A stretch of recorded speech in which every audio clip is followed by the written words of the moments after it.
5ஆம் அதிகாரம். முதிர் வயதுள்ளவனை கடிந்து கொள்ளாமல் அவனை தகப்பனைப் போலவும் பாலிய புருஷரை சகோதரரைப் போலவும் முதிர் வயதுள்ள ஸ்திரீகளை தாய்களைப் போலவும் பாலிய ஸ்திரீகளை எல்லா கற்புடன் சகோதரிகளைப் போலவும் பாவித்து புத்தி சொல்லு. உத்தம விதவைகளாகிய விதவைகளை கனம் பண்ணு. விதவையானவளுக்கு பிள்ளைகளாவது பேரன் பேர்த்திகளாவது இருந்தால் இவர்கள் முதலாவது தங்கள் சொந்த குடும்பத்தை தேவ பக்தியாய் விசாரித்து பெற்றார் செய்த நன்மைகளுக்கு பதில் நன்மைகளை செய்ய கற்றுக்கொள்ள கடவர்கள். அது நன்மையும் தேவனுக்கு முன்பாக பிரியமுமாயிருக்கிறது. உத்தம விதவையாயிருந்து தனிமையாயிருக்கிறவள் தேவனிடத்தில் நம்பிக்கையுள்ளவளாய் இரவும் பகலும் வேண்டுதல்களிலும் ஜபங்களிலும் நிலைத்திருப்பாள். சுகபோகமாய் வாழ்கிறவள் உயிரோடே செத்தவள். அவர்கள் குற்றஞ்சாட்டப்படாதவர்களாய் இருக்கும்படி இவைகளை கட்டளையிடு.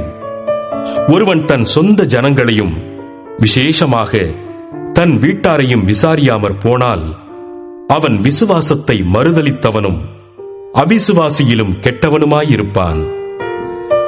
60 வயதுக்கு குறையாதவளும் ஒரே புருஷனுக்கு மனைவியாய் இருந்தவளுமாகி பிள்ளைகளை வளர்த்து அந்நியரை உபசரித்து பரிசுத்தவான்களுடைய கால்களை கழுவி உபத்திரவப்படுகிறவர்களுக்கு உதவி செய்து சகலவித நற்கிரியைகளையும் ஜாக்கிரதையாய் நடப்பித்து இவ்விதமாய் நற்கிரியைகளை குறித்து நற்சாட்சி பெற்றவளுமாயிருந்தால் அப்படிப்பட்ட விதவையையே விதவைகள் கூட்டத்தில் சேர்த்துக் கொள்ள வேண்டும். இளவயதுள்ள விதவைகளை அதிலே சேர்த்துக் கொள்ளாதே.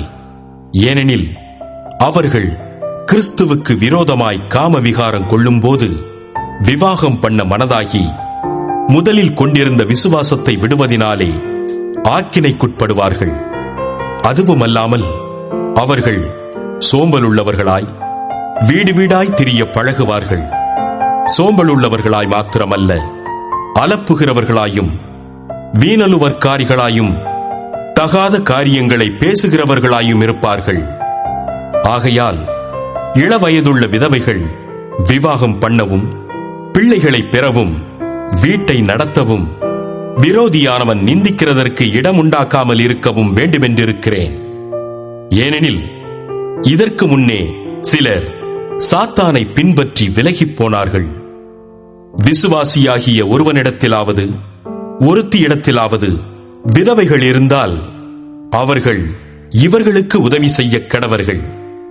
சபையானது உத்தம விதவைகளானவர்களுக்கு உதவி செய்ய வேண்டியதாகையால் அந்த பாரத்தை அதின்மேல் வைக்கக்கூடாது.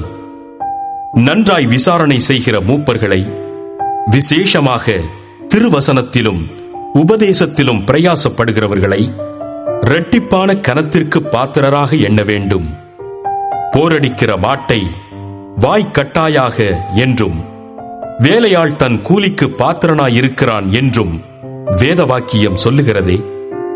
மூப்பனானவனுக்கு விரோதமாக ஒருவன் செய்யும் பிராதை 2-3 சாட்சிகள் இல்லாமல் நீ ஏற்றுக்கொள்ளக்கூடாது.